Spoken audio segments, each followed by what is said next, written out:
Halo semuanya, selamat datang di channel Suasana Malam. Kali ini saya akan membacakan sebuah kisah yang ditulis oleh Gerinda Kusuma yang berjudul Villa Berhantu. Sebelum lanjut ke ceritanya, bagi kalian yang suka dengan video ini, silahkan like, dan bagi yang suka dengan channel ini, silahkan subscribe dan hidupkan lonceng notifikasinya supaya kalian tidak ketinggalan cerita-cerita horor lainnya. Baiklah, langsung saja, inilah ceritanya.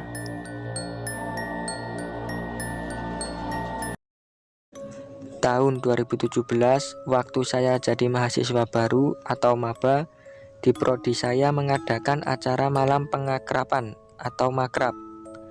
Acara ini diikuti semua maba di prodi saya. Yang mengurus acara ini adalah kakak tingkat atau kating HMP. Singkat cerita, sampailah rombongan kami di sebuah villa. Villa ini nampak depan bagus khas rumah Belanda zaman dulu, dengan 2 lantai dan ada balkon kecilnya. First impression saya setelah masuk villa ini yaitu, wah, mirip rumah di film Pengabdi Setan. Yang bilang gini bukan cuma saya, teman saya juga bilangnya begitu. Tangga menuju lantai 2 terbuat dari kayu. Lantai atas juga terbuat dari kayu, bukan semen ataupun dicor, dan banyak lukisan, patung, dan jendela kaca besar. Lantai 1 khusus buat maba, sedangkan lantai atas khusus buat kating. Saya dapat bagian kamar depan, kasurnya empuk tapi agak seram di kamar mandinya karena sempit memanjang. Buka pintu langsung kloset dan wastafel, sampingnya baru bed up yang sudah retak. Saya takut lihat bed up-nya karena berada di ujung dan gelap. Setelah acara selesai, kita dipersilakan untuk tidur sekitar jam 10 malam. Sebelum tidur, kita dicek ulang sama kating untuk tidur dengan jumlah tertentu. Saya lupa, waktu itu harus jumlah ganjil atau genap. Seingat saya, satu kamar rame-rame sekitar 5-10 orang. Posisi ada yang tidur di atas ranjang dan di bawah. Saya sendiri ke bagian tidur di atas. Sebelum tidur pun kita ini ribut dulu, tim lampu mati dan hidup. Jadi saya itu tipe orang yang susah tidur kalau di tempat baru, apalagi lampu mati. Sayang sekali saya kalah dan terpaksa tidur gelap-gelapan. Teman saya Eli yang tidur di bawah sampai menyalakan senter dari HP dihadapkan ke wajahnya karena takut gelap. Saya masih tidak bisa tidur, hanya terpejam saja, tapi masih bisa mendengar suara-suara. Tiba-tiba, saya mendengar seperti suara bergetar dari jendela dan pintu. Pikir saya, itu hanya jendela dan pintu yang bergetar karena tertiup angin. Karena kita menginap di dataran tinggi. Tapi kalau angin, kok pintu yang berada di dalam villa juga bergetar? Getaran itu masih saja terdengar dan tidak berhenti. Sampai ada suara samar-samar orang membaca surat-surat dan berzikir. Makin lama suara makin gaduh dan dibarengi suara langkah kaki lalu lalang di lantai 2. Terdengar jelas karena terbuat dari kayu. Saat itu saya bangun dan melihat ke bawah. Saya dan Eli hanya saling pandang karena hanya kita yang terbangun. Sebenarnya saya juga takut karena tengah malam ada suara kayak gitu. Mana gelap, hanya ada penerangan dari HP Eli. Suasananya mencekam karena suaranya makin jelas dan sudah mulai pindah di lantai 1. Teman-teman saya mulai terbangun. Tidak lama kemudian, kita dibangunkan oleh kating untuk segera berkumpul di ruang tengah. Setelah berada di ruang tengah semua, kita disuruh duduk tenang bergerombol dan berdoa menurut keyakinan masing-masing. Karena mayoritas beragama Islam, kita membaca ayat kursi dan surat pendek yang kita hafal bersama-sama. Saat itu kita masih belum paham betul apa yang terjadi.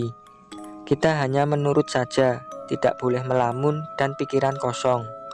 Saya sudah seuzon, pasti ada kesurupan, dan ternyata benar. Ada beberapa kating perempuan yang digendong turun dari lantai atas. Ada yang histeris, ada juga yang lemas tidak sadar. Ternyata ada beberapa kating yang mengalami kesurupan. Seingat saya, saat itu jam menunjukkan pukul 12 malam. Makin horor nggak tuh suasananya. Kating segera menutup jendela gorden, lukisan, dan cermin. Ada yang dibalik, diturunkan, dan ditutup kain. Karena keadaan semakin tidak kondusif, semakin banyak kating yang kena, sampai ada beberapa orang yang datang, mungkin warga setempat untuk menolong. Hawa dingin dan kejadian horor itu perpaduan yang menyeramkan. Ada salah satu kating yang waktu kerasukan itu nunjuk-nunjuk pojokan dan patung. Langsung deh itu patung diturunin dari meja. Yang saya heran, orang yang kesurupan itu semua kating cewek. Saya sempat kena semprot sama kating, karena saya terlihat sedang melamun. Padahal saya hanya fokus melihat kating saya yang kesurupan. Dan saya juga sedang komat kamit di dalam hati. Setelah semua mulai kondusif, sekitar jam 2 lebih, kita dipersilahkan tidur.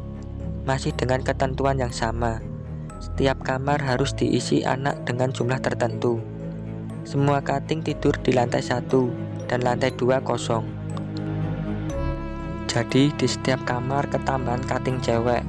Pintu kamar tidak boleh tertutup, dan kating cowok tidur di ruang tengah sambil berjaga-jaga. Saat mau tidur, saya mencari kain jarik saya gunakan sebagai pengganti selimut yang tidak ada di kasur. Ternyata setelah saya cari, kain jarik saya berada di pojokan dekat kamar mandi, digunakan untuk menutup lukisan. Karena saya takut, saya tidak jadi ambil dan menggunakan jarik tersebut. Keesokan harinya, sebelum senam, kating bilang kejadian semalam itu hanyalah akting. Tetapi kita para maba tidak ada yang percaya. Kejadian makrab itu menjadi perbincangan hangat para mahasiswa di prodi saya. Kita saling bertukar cerita dan informasi mengenai kejadian waktu makrab kemarin. Ternyata yang mendengar suara getaran tidak hanya saya saja, tetapi hampir semua seisi villa memang jendela dan pintunya bergetar. Ada juga yang katanya melihat sesosok perempuan yang sering disebut kuntilanak di halaman belakang villa. Dia melihat dari jendela. Ada yang takut melihat lukisan, karena lukisannya seolah-olah memperhatikannya kemanapun dia bergerak. Ya, memang pertama kali masuk, saya langsung tertuju dengan lukisan wanita penari Bali di dekat tangga. Saya minta file foto dokumentasi selama kegiatan ke kating. Ada salah satu kating yang bilang, ada foto yang menangkap penampakan. Kepolah saya dan teman-teman untuk melihat foto satu persatu, mencari yang katanya foto penampakan. Benar saja, saya dan teman-teman sudah menemukan foto tersebut. Fotonya diambil saat kita sarapan di teras depan. Karena gordennya dibuka, terlihat dari foto tersebut isi dalam rumah. Dari jendela yang gordennya terbuka itu, terlihat seperti sosok Miss K, baju putih dan berambut hitam panjang. Ini saya sendiri tidak tahu pasti, foto itu beneran penampakan apa hanya sebuah pantulan cahaya, gorden yang tertiup angin atau ada kating di dalamnya. Beberapa minggu setelahnya, teman saya mengikuti diklat UKM olahraga yang ternyata lokasi menginapnya di situ lagi. Hehe. Teman saya ini cewek dan sudah ketakutan karena teringat kejadian yang kemarin. Singkat cerita, setelah pulang dari diklat, dia bercerita tidak ada kejadian kesurupan, tetapi ada cerita horor juga. Jadi temannya duduk di sekitar villa, dan di sampingnya terlihat sesosok berbadan besar. Kita sering menyebutnya genderuwo. Cerita dari temannya ini yang indigo, di sana dia banyak melihat sosok-sosok tidak kasat mata. Setelah 4 tahun kejadian, alias saat ini, saya sedang dekat dengan kating cowok yang dulu saat makrab pacarnya juga kesurupan. Saya tanya, dan ternyata kejadian tersebut asli, tanpa rekayasa dan akting. Saya mencoba kepo, kenapa bisa ada kejadian tersebut. Katanya, kating banyak tingkah di lantai atas, dan ada tata ruang yang dirubah oleh kating. Katanya sih seperti itu. Karena kating cowok ini juga tidak terlalu paham dan sudah mulai lupa dengan kejadian itu.